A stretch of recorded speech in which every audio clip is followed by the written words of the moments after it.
you may have seen a video that shows a group of high school students in what appears to be a standoff with a Native American man on the National Mall in Washington, D.C. The problem is the story, as originally reported, is incomplete. We have more information that provides better context and depth to what actually happened. Here's the original clip that most people saw. Take a look. So this all went down Friday in Washington, D.C. The Indigenous Peoples March coincided with the March for Life. That is an anti-abortion rally. A group of students from a Catholic high school in Kentucky was at the March for Life. Some of the students were wearing hats that said, "Make America Great Again." One teenager in particular, you see him there, was seen standing in the video just feet away from a man named Nathan Phillips. That is the Native American man, Mr. Phillips, banging on a drum and chanting a prayer. The problem is this video inflamed people who said how disrespectful of this young man and the students. There was a report that the students were chanting "Build the Wall." The problem is there is another video, nearly 2 hours in length, most of which we have seen. And the context it provides suggests that the story is not as originally reported. We never heard the students saying, "Build that wall." What we heard was a chant among the students that appeared to be a sports chant, right? High school students chanting as they were standing in front of this man who was beating his drum. The problem is, here's how it started. The larger video shows a group of protesters known as the Black Hebrew Israelites. They were protesting on the National Mall. At some point, they start yelling profanities at the high school students who were wearing the "Make America Great Again" hats. This went on for an extended period of time. At one point, Mr. Phillips walks into the middle of the group, inserts himself in the situation, and as he later told us, he was trying to defuse the situation. We wanted to talk to the students, the parents, but also Mr. Phillips. We were able to get Mr. Phillips on the phone, and here's some of what he told us. Tell me, Mr. Phillips, how did you come in contact with that young man? Where were you when you encountered him in that moment? Were you leaving? Were you coming?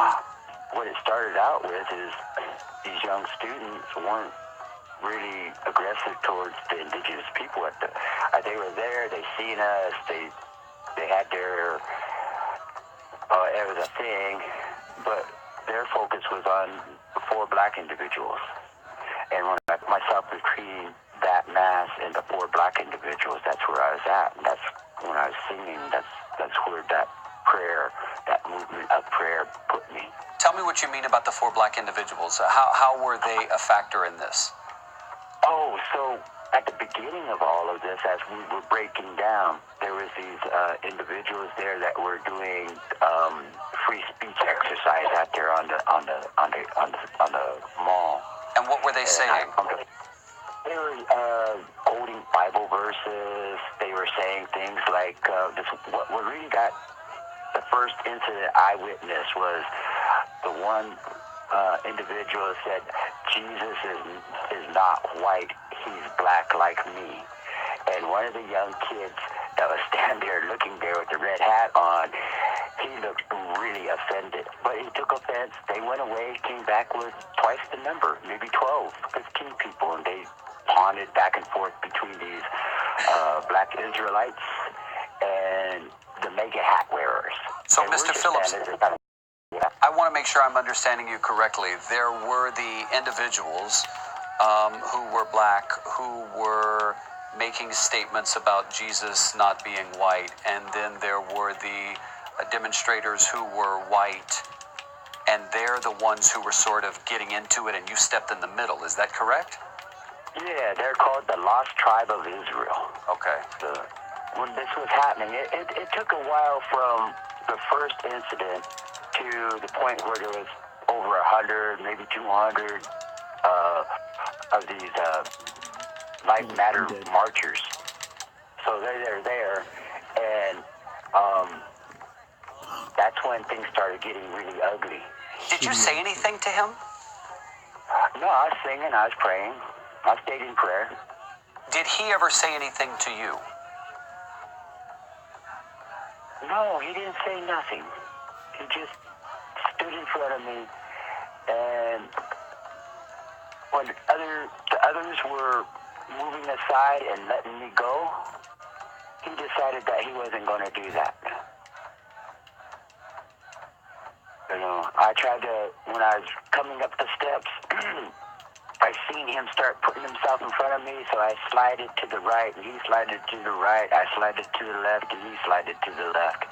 So by the time I got up to him, we were right in front of him. He just positioned himself and made sure that he aligned himself with me, so he stopped my exit. How long did this last?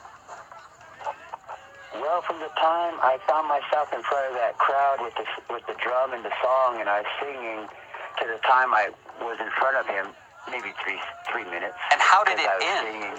Who separated you guys? It ended with all those students just leaving, kind of like in a mass. At the last minute, they all left.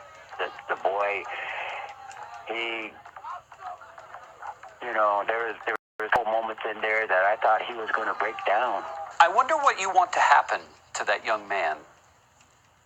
That young man, I wouldn't want to see nothing, happen to him. I don't wake up trying to, setting out to hurt nobody ever. I wake up in the mornings, I say my prayers, what can I do to make a better world? That's how I start my day. So you don't want him to be expelled or suspended or disciplined?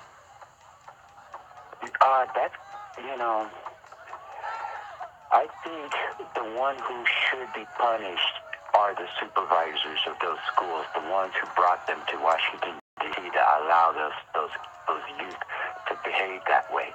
There should have been an adult there responsible to tell them this is a wrong behavior.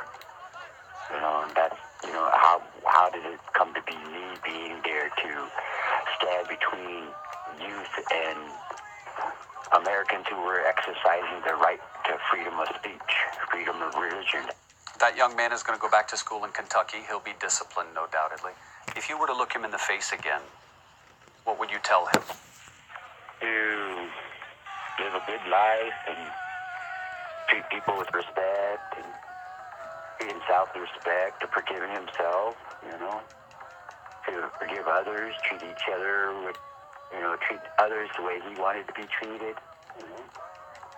To forgive himself. That is a very powerful statement coming from you, Mr. Phillips. Nathan Phillips, thank you for your time. You bet. Again, it's okay. So you guys just seen that video. This was a video. You heard all the details, but it seems nowadays they're trying to shift the blame on the 4 black Hebrew Israelite students that was there and all that stuff. They were saying about Jesus, which is true, by the way, because the white Jesus you see is modeled after Cesare Borgia, who was the son of Pope Alexander V, I believe, whose sister was Lucrezia Borgia. It's all Roman and history and all that stuff. I played a video game called Assassin's Creed 2. They had that video game line is basically about history. And plus I looked it up. That's who white Jesus is modeled after, Cesare Borgia. And if you have something against me saying that, please get at me on the comment section. I'll send you pictures and links if this is necessary. But, they're trying to shift this on us now and all that stuff. And you hear how this white guy was just leading him to talking out of punishing the white kids and all that stuff. That was still rude of him to get in his face and all that stuff. And I don't mind the Native American dude coming, trying to break it up, but should have just got out of his way or just let him be in peace. But I don't know what else to say after that, but you guys let me know what you think in the comments. Subscribe, share the video. I'll talk to you in the next one.